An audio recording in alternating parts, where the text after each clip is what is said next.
And thou shalt make curtains of goat's hair to be a covering upon the tabernacle. 11 curtains shalt thou make. Exodus 26.7.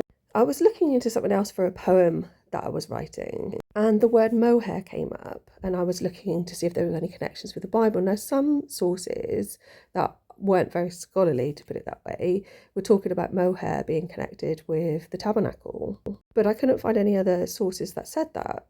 As far as I could see, they reference goat hair, but that could also relate to cashmere wool, I think. Possibly even other types of wool. I haven't spent ages researching it. I'm not even sure why it's relevant, it just because it came up. But interestingly, I don't seem to have drawn a goat at all. I've drawn something green with fairies floating around in it.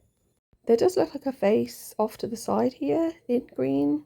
So it could relate to like land that's sort of luscious, like grass, that sort of thing. Fertile.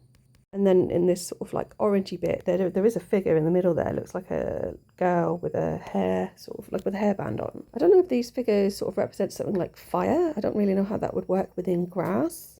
Might cause a few problems if the grass was dry. This one's sort of got his arms swooshed over his head. Turn around this way, this one ends up looking like My Little Pony with a little girl next to it.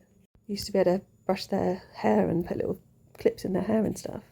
There's also this female figure off to the top with like this large bonnet on, sort of reminds me of like different times. I'm not sure when they would have worn that type of bonnet. Maybe it's showing something to do with fashion.